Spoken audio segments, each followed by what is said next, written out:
Today we are getting ready to start our new unit, which is really a big focus on algebra. And I know that we've already seen pieces of algebraic concepts so far this year.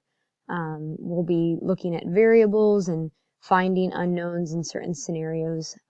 But today, just to kick all of that off, we're going to talk about something that we call algebraic expressions. That is different than an equation in that there's no equal sign. In an expression, it's just a statement, almost like the word expression is used in our everyday world, or maybe you have a facial expression. It's just a statement of what you're doing, but it's not an equation. There's no equal sign involved. So before we jump into really the skills that we'll be looking at today, there's a big kind of key idea we need to talk about, and that's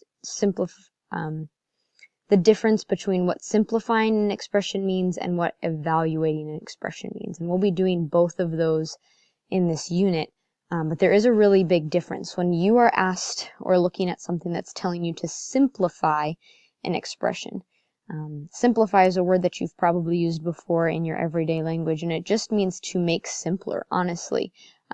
So you're going to condense the expression and put it in simplest form, to use a term that we've been using this year.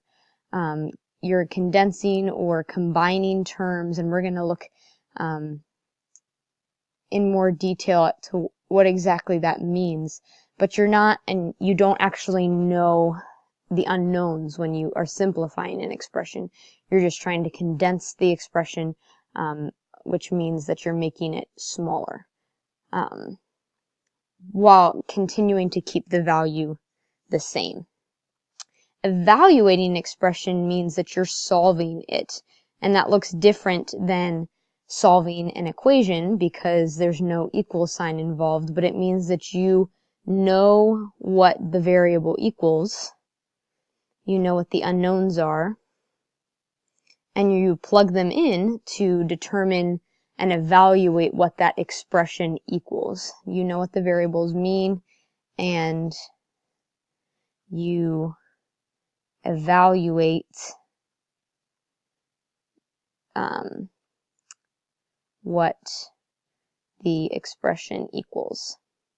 So if you look up at the top of these notes, what the expression equals, you see that we are evaluating expressions today, which means that we're going to be given an algebraic expression, no equal sign involved, but they're going to tell us pieces of information that we can use to figure out what the expression equals.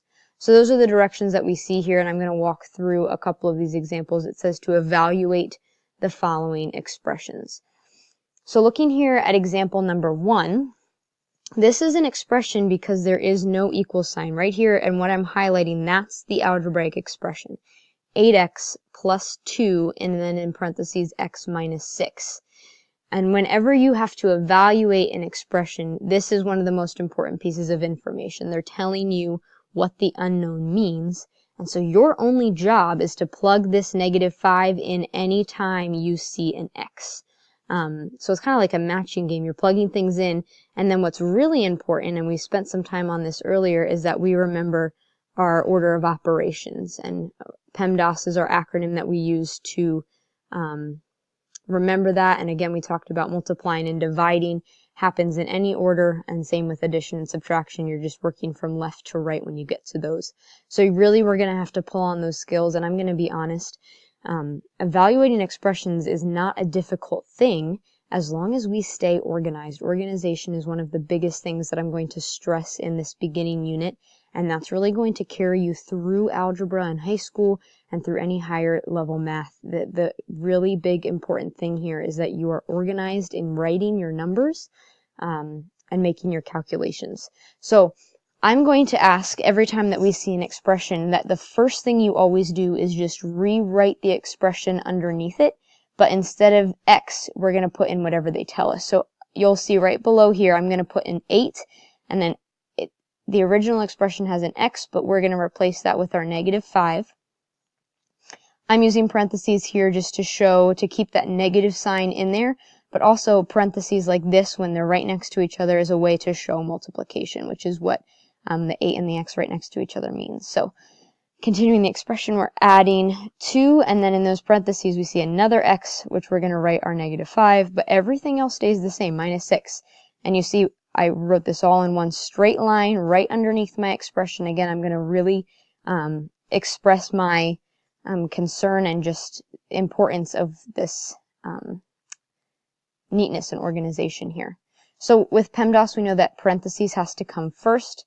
So we are looking right here at this parentheses piece, -5 minus 6, which changes, we do our add the opposite, -5 plus -6.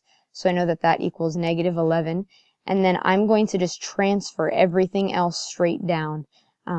These evaluation pieces are going to take several lines of work because you can only do one step at a time. So we're going to work down the page, and each level is going to be a different simplification. Now in PEMDAS we have no exponents, so we're going to jump right to multiplication. We have 8 times -5 is -40, and we have to add that. We have to do this multiplication next, 2 times -11. And again, I'm just going to use parentheses for my -22 to keep that negative sign separated from my addition sign. And then lastly, we just get to add. -40 plus -22 gives me a final answer. This expression equals -62. That is what it means to evaluate an expression. So we're going to try it again here with example number 2. My expression here looks a little more complex, and we'll see a difference here. We have 4x minus 3, and then times, in parentheses, 2x minus y. So we see right off the bat that we now have 2 different variables, which is again yet another reason that staying organized and making sure everything's in a nice line is super important. So my first step is substitution. We have the expression. Next thing we're going to do is substitute my variables for their actual value. So my 4 stays put, but instead of that x, I'm going to write 1/2, and this is multiplication because they're right next to each other. And then minus 3, again, I'm just transferring the information. In parentheses, 2 is being multiplied by that x, and the x value stays the same, times 1/2. And then we're subtracting our y value, which we know y equals 4, and closing the parentheses. Again, everything I just wrote here is exactly what I saw above. I just transferred the letters for my numbers. So we must deal with this parentheses first according to PEMDAS.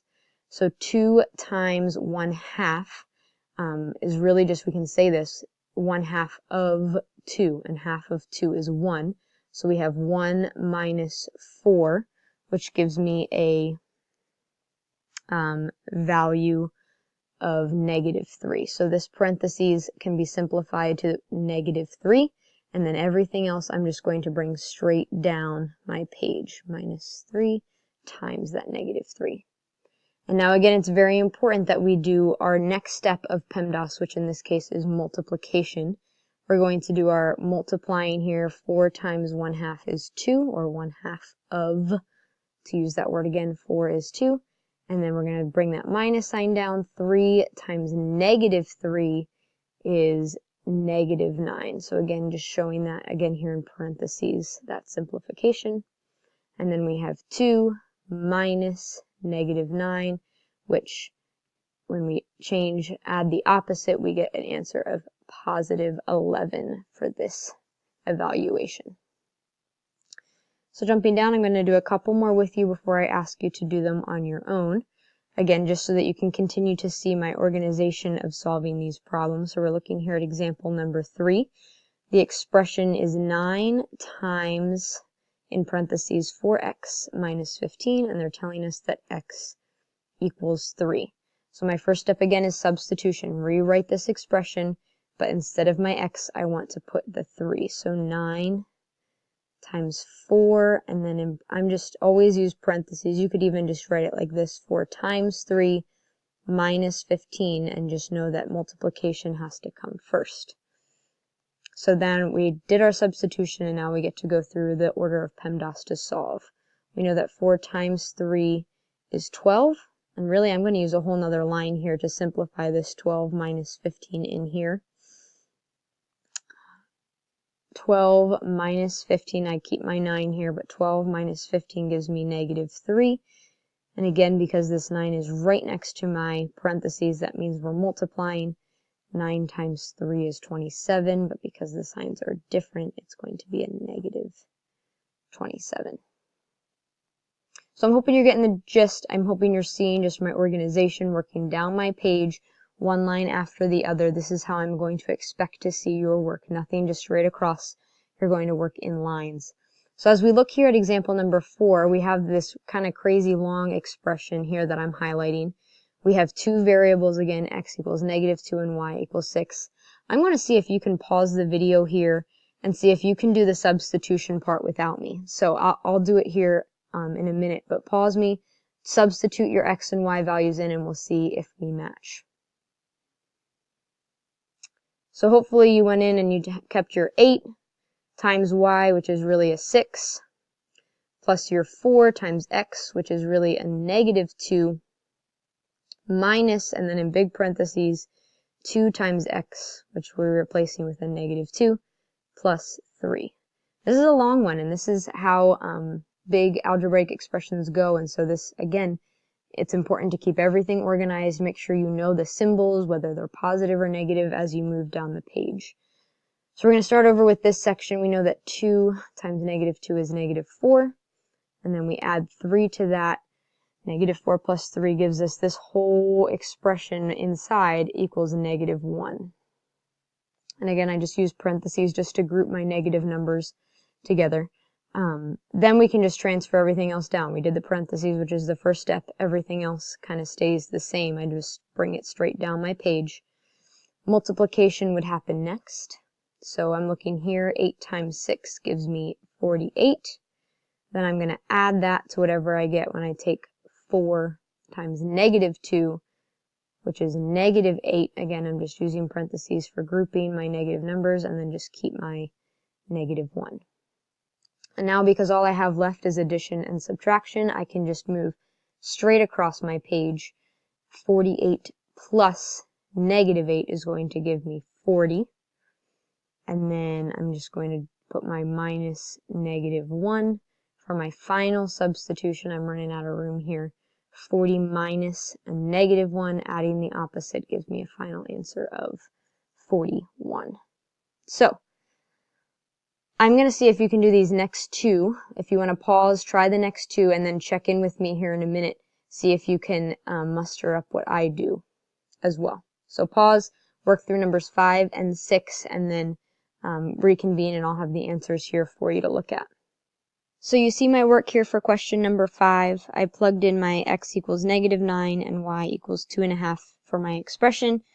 Simplified that to -27 minus 5, which simplified and gave me a final answer of -32.